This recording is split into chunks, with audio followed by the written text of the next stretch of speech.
et je suis avec Martin là, on est à la plage à Boca. Il y a beaucoup de gens qui parlent français d'ailleurs aujourd'hui là. Tout le monde est québécois quasiment à part moi.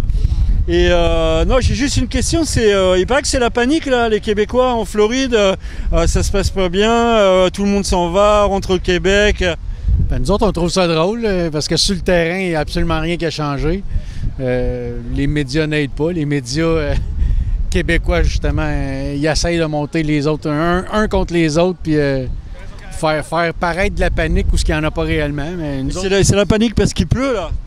Ah, aujourd'hui, il y a un petit peu de pluie, mais il fait beau. Il fait chaud. On est quand même à la plage. On est à la plage. Tout va bien. Ici, je suis à Richard's Motel à Hollywood, Florida. Je suis avec Martin Clavet-Bédard, qui est le frère de Richard en fait. Et j'ai une question importante pour toi. Il paraît que c'est la panique complète chez les Canadiens depuis le 20 janvier là. Et j'ai l'impression que tout le monde panique là. Tout le monde, sauf les clients de Richard's Motel en janvier-février, business as usual, avec autant de réservations pour l'an prochain. Petit slump, petite léthargie à la fin du mois de mars, mais ça arrive souvent, comme en 2021 environ. Et puis, les clients très satisfaits, les gens participent à des activités. Il y a une grosse dichotomie entre les gens qui sont connectés avec le Québec, c'est-à-dire par téléphone en discutant avec leurs proches, ou encore qui ont les Fire Stick et qui écoutent les nouvelles du Québec. Alors, ces gens-là sont un peu tout au courant de l'histoire de Trump. Mais en ce qui nous concerne, les gens qui sont ici depuis un mois, 2 mois, personne ne parle de Donald Trump, ni positivement, ni négativement. Alors moi, j'ai eu une radio de Sorel là, qui m'a interviewé en début de semaine et il me disait alors, les Américains, ils sont comment avec les Québécois? J'ai mis un petit moment à comprendre. J'ai dit, mais en fait, il me demande si les Américains ils courent derrière les Québécois avec des fusils ou des fourches. Et alors, c'est ça les activités à Richard's Motel, où les faites courir les Canadiens avec les Américains derrière? Ma mère a eu une crevaison avec sa voiture, avec une licence du Québec. Les gens arrêtaient pour lui offrir le service de remplacer son pneu, les Américains. Alors, il est loin d'être question d'avoir quelque chose contre les Québécois. À l'inverse, de plus en plus d'Américains commencent à craindre s'en venir au Canada de peur de se faire saccager leur voiture à cause qu'ils ont une licence. Leur Tesla. Pas juste les Tesla, en général. Les gens commencent à craindre et il y a du boycott d'un bord et de l'autre. Mais en ce qui concerne les clients chez Richard's Motel, quand ils viennent ici, ils ont du plaisir et ils oublient complètement ce qui se passe au Québec. Mais tu sais que la plupart des... Enfin, il y a beaucoup de gens au Québec qui vont nous entendre et ils vont pas nous croire. Hein.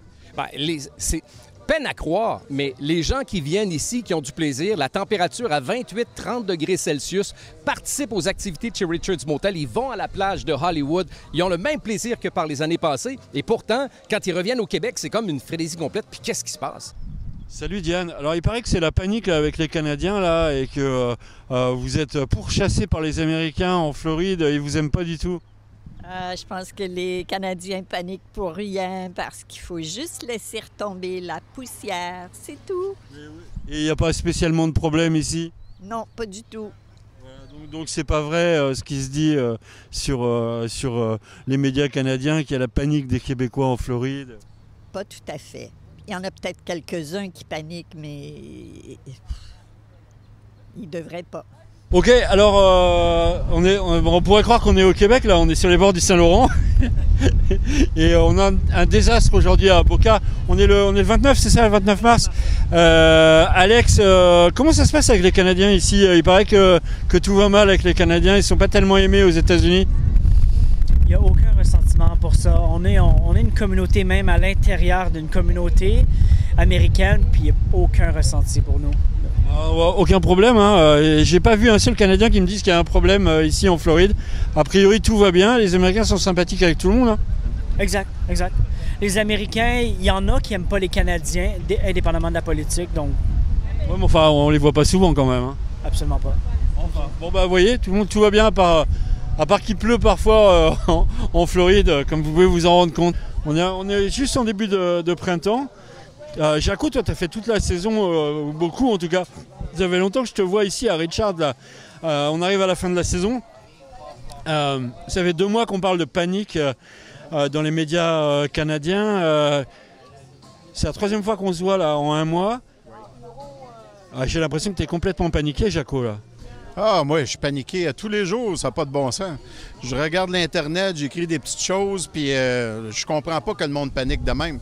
Ils paniquent pour le 94, ils paniquent pour Trump, ils ont peur des gens qui vont se faire klaxonner ou se faire hararier par les Québécois. Mais pourtant, ça fait 5 mois que je suis ici, puis ça fait 23 ans que je vis en Floride. J'ai jamais vécu ça, mais si tu écoutes les médias canadiens, je comprends pas. C'est tout ce qui parle. On dirait que c'est la 3e, 4e guerre mondiale présentement. Et ce que j'ai entendu, moi, dans les médias là, récemment, c'est que les Américains, ils vous aiment plus, les Canadiens, mais plus du tout. Ah non, ils nous aiment pas partout. Quand on va au magasin, ils nous disent bonjour. Ah, vous êtes. Bien, justement, ça fait 3 jours que je magasine des véhicules avec des Français de France. Puis on va. Ah, vous êtes Canadien, Français? Ah, bien, bienvenue. L'argent est bon partout. On est super bien. On est bien reçu partout. J'ai jamais vécu un mauvais moment ici jusqu'à date. Est-ce que tu as discuté de politique un petit peu avec des Américains pour voir un peu ce qu'ils pensaient quand même des tensions en ce moment avec le Canada? Oui, un peu, mais eux, ils vivent pas les tensions que les Québécois ou les Canadiens vivent présentement. Puis je parlerai surtout des Ontariens et Québécois, parce que je crois que c'est plus Québécois et Ontariens qui ont beaucoup de problèmes. Peut-être dans le Canada, mais je vis pas là. Mais il n'y en a pas de problème présentement, parce qu'ici, ils font leurs affaires tous les jours, puis ils laissent les politiciens faire la politique, et non le petit peuple. Ouais, c'est les Québécois qui le disent, hein, moi je les laisse le dire, mais personnellement je vois la même chose en tant que Français. Il n'y a pas de tension, il y a des tensions entre Américains, hein. Il y a déjà un peu de racisme, des choses comme ça, on le voit aux informations souvent, mais des tensions, souvent en Floride, il n'y a personne qui est né en Floride quasiment. Donc s'ils n'aiment pas les étrangers, ils ne s'aiment pas eux-mêmes. Hein. Tu me parlais de la télévision, mais ici à Richards Motel, ils ont la télévision canadienne, donc ils peuvent voir toutes les émissions canadiennes parlant en permanence de Trump et... Absolument, et les gens restent connectés avec l'actualité du Québec, mais ceux qui n'ont pas la télévision en français ici en Floride sont complètement déconnectés.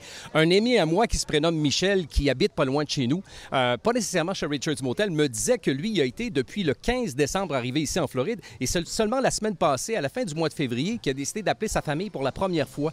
Il a appris pour la première fois qu'on parlait au Canada, au Québec, de Donald Trump. Alors c'est complètement dichotomique. Un autre élément. À la journée Desjardins-Banque, avec Raphaël Jacob de la chaire Raoul d'Endurant. J'y étais, donc je te confirme. Alors, ce qui a été mentionné, c'est la meilleure façon de se scinder un peu de ce qui se passe partout au Québec pour les francophones ici en Floride, c'est tout simplement de prendre le petit appareil noir qui est fourni avec le téléviseur qu'on appelle une télécommande et vous posez tout simplement sur off. That's it. Exactement. Et bienvenue sur notre télévision à nous. Vous voyez, c'est pas la même réalité. On est live.